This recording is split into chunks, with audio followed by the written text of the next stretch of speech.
Aside from luxury, oud, and viral chocolate bars, people usually associate Dubai with the Burj Khalifa. Standing at a staggering height of 828 meters, it quickly became one of the most recognizable structures on the planet, alongside the Eiffel Tower, Big Ben, and the Empire State Building. But Dubai doesn't intend on stopping there.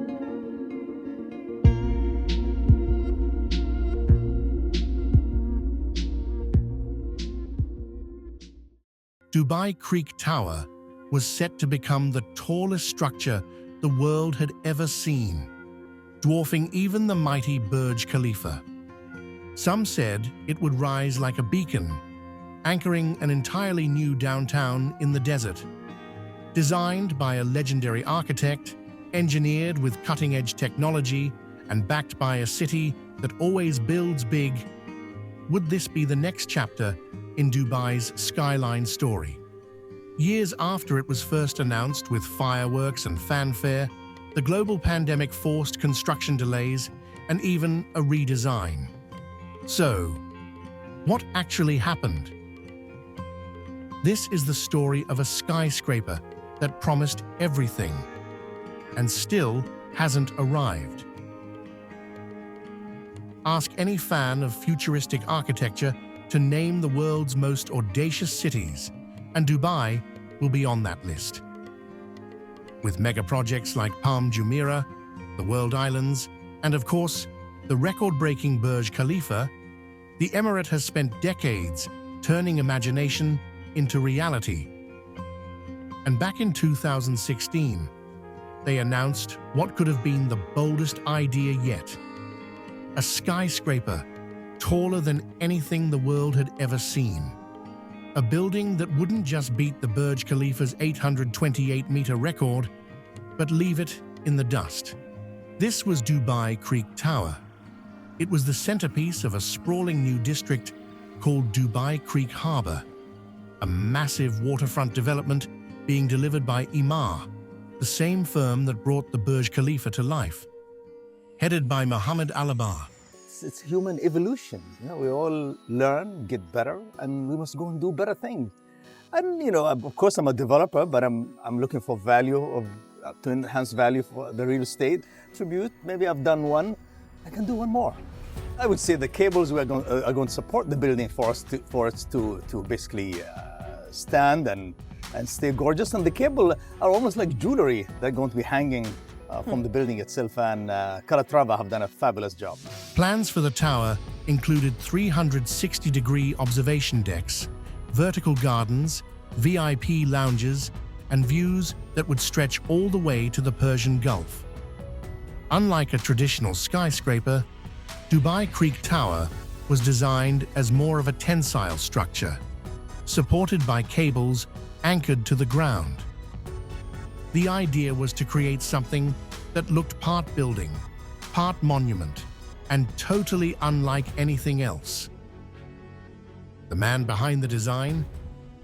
Santiago Calatrava. We define a center with a sign who is not only local, but also mirrors the previous achievement, which is the Burj Khalifa Tower, and in a way complements it. Complements it formally and also from the gesture. No exaggeration, just the logical consequence of a previous gesture who has requalified and qualified the city and make the sign of the city worldwide. So indeed, this duality is very interesting. Known for striking sculptural work around the globe, from museums in Valencia to transportation hubs in New York, Calatrava brought a distinctly organic, futuristic aesthetic to the table. The tower's form was said to be inspired by a lily flower and the minarets found in traditional Islamic architecture.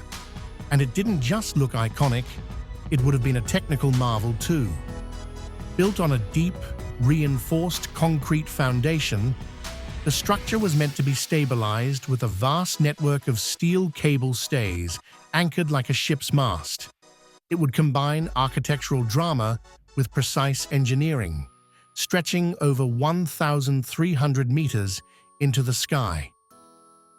Emaar broke ground in 2016. Dignitaries posed with scale models.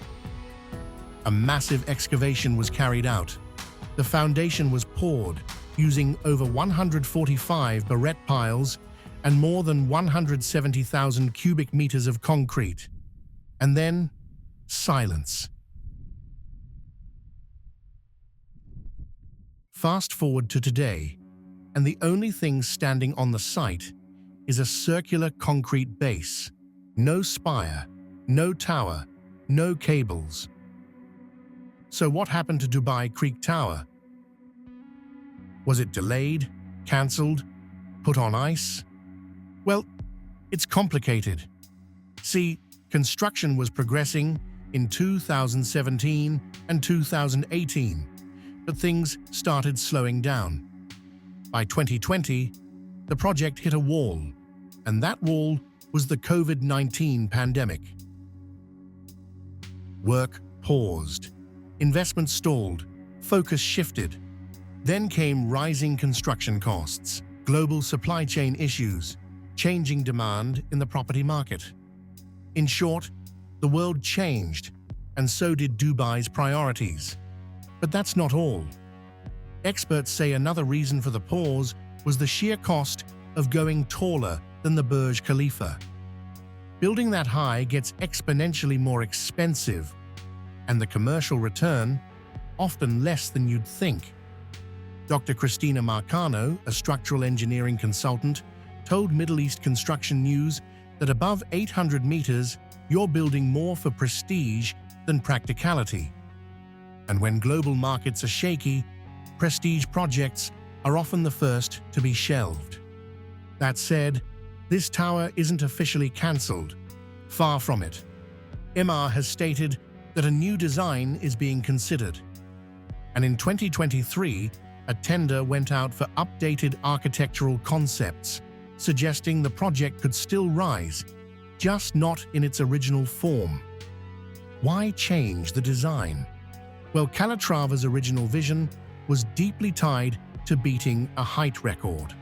But with Saudi Arabia's Jeddah Tower also aiming for the sky and other cities chasing new records, Emaar might now be focused less on height and more on long-term value. Real estate insiders say that rather than just creating the tallest building, Dubai may now be focused on building the most desirable, sustainable district, and the tower will follow suit. There's precedent for this. Remember, Burj Khalifa itself was originally called Burj Dubai.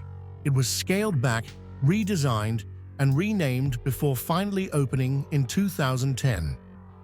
And now, it's the icon of the city. So it's possible Dubai Creek Tower is simply evolving, not disappearing.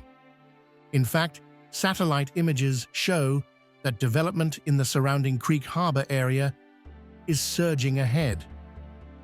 Thousands of apartments, waterfront parks, retail, hotels. This district is already becoming a major new hub, even without the tower. And that might be the real secret here. Because in Dubai, the skyline is never the end goal. It's just the billboard. The real project is building a lifestyle, an economy, a destination. When Dubai Creek Tower finally rises, it might look different. It might not be the tallest anymore, but it will still be a statement. One that says, the future isn't cancelled, it's just waiting for the right moment. And knowing Dubai, that moment might be closer than you think.